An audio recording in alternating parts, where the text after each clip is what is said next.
Let's bring in CTV News U.S. political analyst Eric Ham.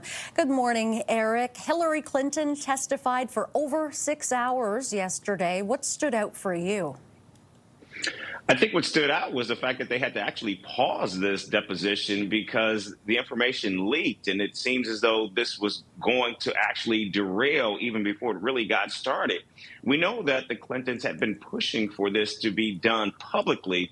But again, when we saw that it was possibly a Republican Congressmember, Lauren Boebert, who actually leaked a photo of the former Secretary of State at the deposition, this certainly caused some issues. And then we heard from Hillary Clinton afterwards saying that she would not, in fact, be looking interested or be doing this publicly because that was the information, because they did it privately. So it's unclear exactly what James Comer and members of the committee were hoping to get out of this, both from Hillary or Bill Clinton. And now that we know that the former president will be testifying today, I suspect there will be more information they can glean from him, given that he is the one, not Hillary Clinton, who actually had a relationship with Jeffrey Epstein, at least based on the photos that we saw. But then again, what, in fact, will the committee actually do with all of this information, considering that we still don't have all of the Epstein files that have actually been released from the Department of Justice? It begs the question, what are the next steps that the committee will be taking to ensure that not only is that information provided, but also how, in fact, does these depositions actually foster more information, not less, about Jeffrey Epstein's dealings? What will you be watching for when Bill Clinton testifies, and what's at stake for him?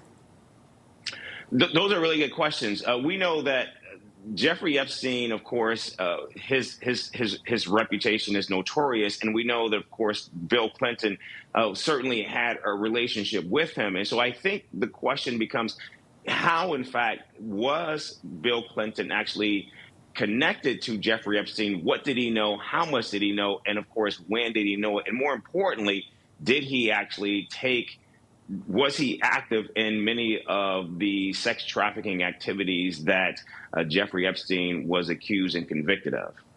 Talk to us about how unprecedented it is for a former president to testify before a House committee.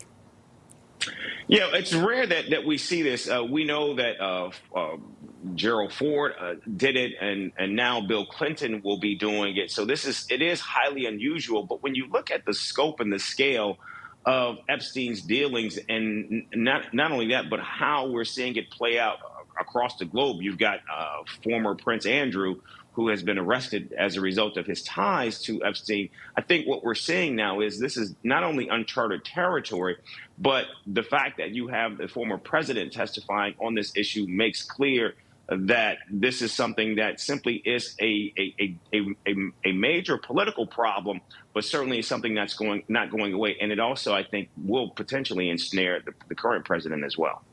And Eric, I just have to ask you, Democrats have been saying that the congressional panel should also subpoena Donald Trump. Do you see that happening? No, not at all. Even though we know that President Trump, his name has been mentioned, and of course, the latest explosive allegations by NPR about the president and his involvement with Epstein going all the way back to the 80s. I think these are questions that certainly need to be answered. And that's what I mean when I say that the current president is ensnared, because as much as he has tried to deflect and redirect the narrative on Jeffrey Epstein, this simply isn't going away. And we only are now getting more and more questions. And of course, those questions need answers. All right. Always nice talking to you, Eric. Thank you for this. That is CTV News U.S. political analyst Eric Ham.